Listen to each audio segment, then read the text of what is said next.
Hello, I'm Chris. This is Gross Models, and welcome to issue 140, the final issue of building Ecto-1 from the Ghostbusters. We've got some stuff to do with the big car, which won't fit on the bench, but we'll do what we can, and I'll show you what I can. But to begin with, we're going to be making some things. We've got two aerials. I don't know why we get two. Obviously, a spare one in case you bend or break one. We've got some screws and things to make. So first of all, I'm going to fix that onto there with a GP screw, which is one of these. So that one is just going to go into the back of this, holding that onto the front of that, that way round. And the screw goes into the back, and that will hold that on there. And then we need a GP screw again.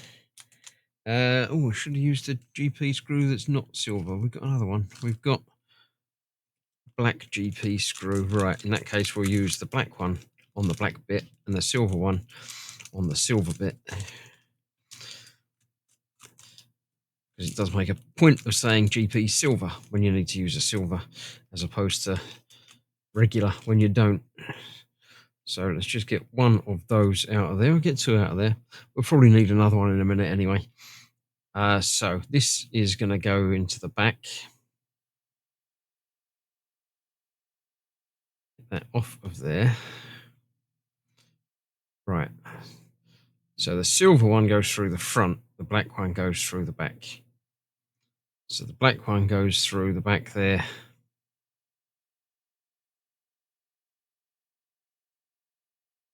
Like that.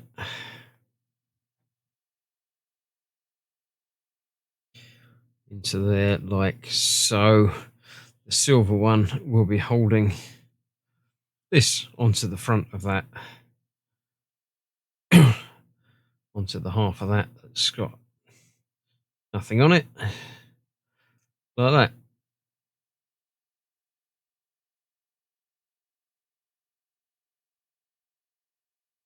I can get that in the right place. There we go. So that is one end of our antenna.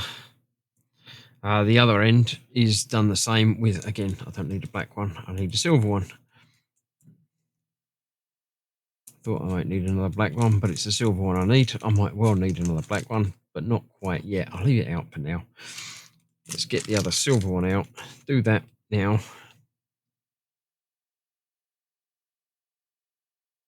To get that one attached to there.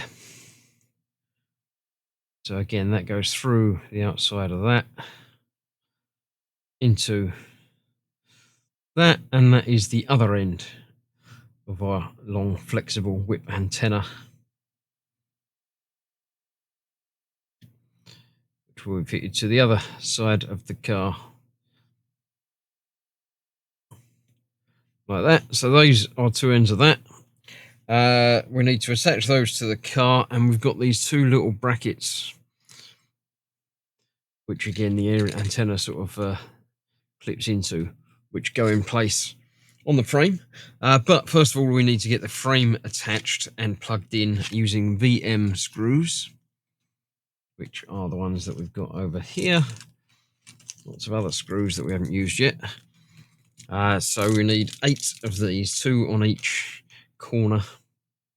1, 2, 3, 4. That's all of those. So they are going to be attaching our roof rack, 2 on each of these feet, to the roof. I won't be able to film very much of that, but I'll show you what I can and show you what I can when it's assembled. We do need to plug in our 2 cables as well to the rest of it.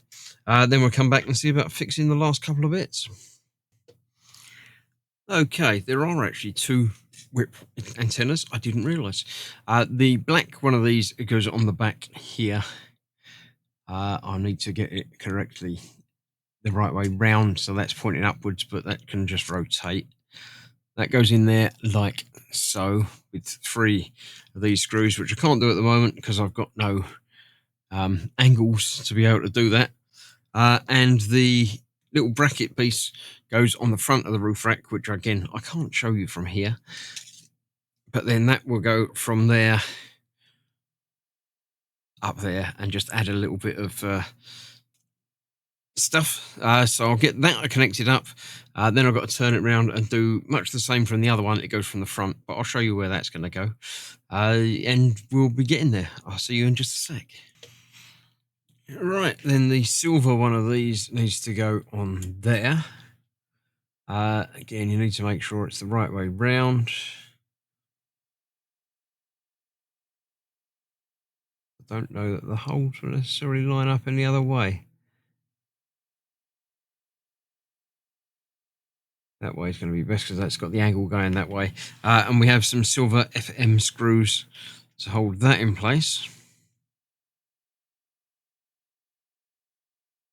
It should just go through there. It should just go through there.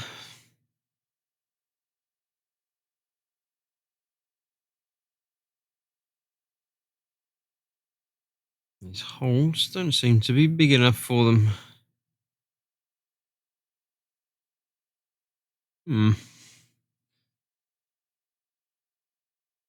Holes on that are not fully formed. So I need to make those holes a little bit bigger. Basically, that's going to have the other wire which goes in place again through another bracket in there. So let me enlarge these a touch. Just to let me get the screw in there. I think the chrome paint has sort of filled in the holes just a touch. Let's try that.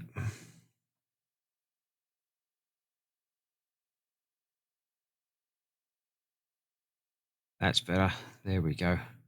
I'll get them all in there first, and then when it's on there, get that together. And then while we're on this side, we have a little bit else to come to grips with, as well as all the packets of screws that we've still got all over the place. On this side, we have this tube that fits in. That goes into one end of it there, and that goes in there as well. And that fits through this bracket, which then fits to the side, or is that one the one that fits in the bottom? One way round. That goes onto one bit of it, and that bit goes onto the other bit. Let's see which is which. Means turning over to a different page. Yeah, the square one goes down the bottom. So is that one down the bottom?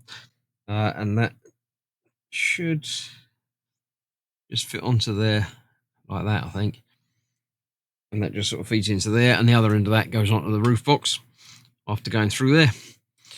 So, yeah, we're getting there. Once I've got that and that connected, that's basically it as far as I can say. Oh, no, we've still got the ladder to do. So let me get this connected up, and then I'll come back to the ladder. So the ladder, these are simply attached like so, either side, using XP screws. And then we've got 4 screws to hold the ladder onto the car itself. Now, I'm not going to be able to film any of that, but once this is built, this is the final part of building. Just the putting of the ladder onto the car, and then we'll be done. So, yeah, I'll get this put together. Then I shall show you some hero shots of the car, but don't go anywhere, because I'll come back and our final thing. No, I'll do it the other way. We'll have a look at the magazine next, and I'll make you wait for the hero shots of the car. I don't remember how to turn the lights and everything on. I found the brake lights and the switches for the top spinning bars, but I don't remember. I also found the engine start up button, but I don't remember where the headlights and backlights are. The interior lights are on all the time. There's obviously a problem with one of the switches, which, according to the posts that I've seen, is a very common problem.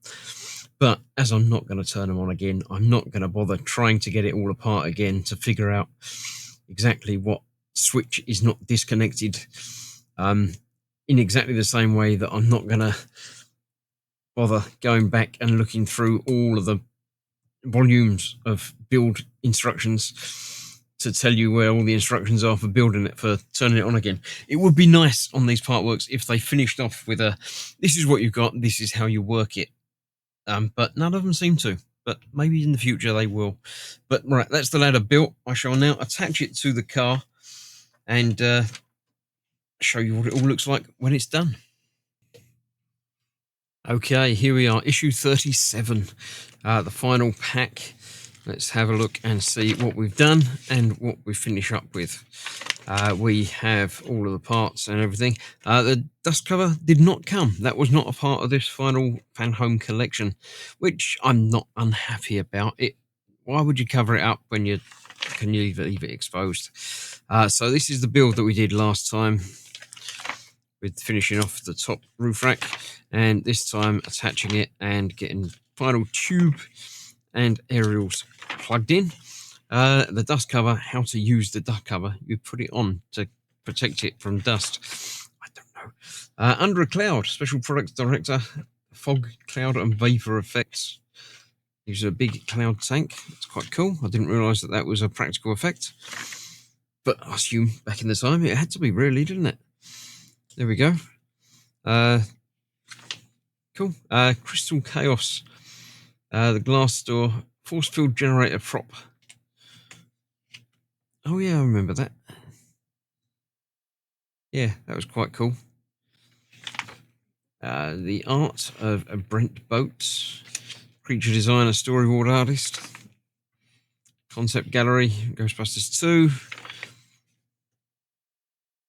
Cool. A lot of these things are just, fraction shots that you don't spend any time on looking at, but yeah. The Hellbent. Go for Afterlife. Yep.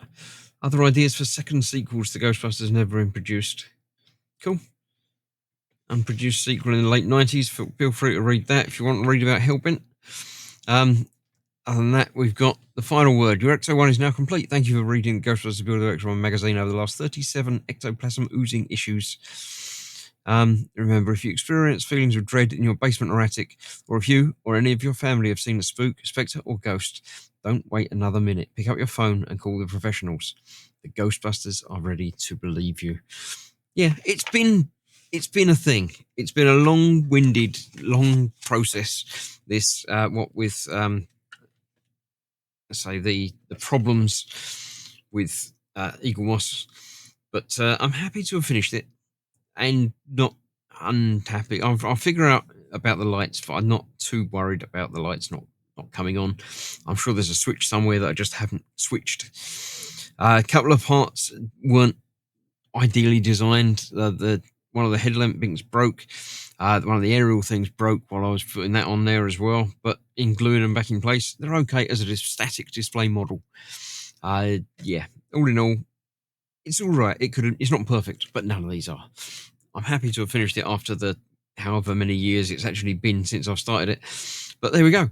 Right, I shall leave you now from here, but we shall go over to the model itself, and I'll get a few sort of hero shots, panning shots, and we'll have a look at how it actually looks now it's finished. Thank you very much for joining me on this journey. I'll see you for something else soon. Bye bye for now.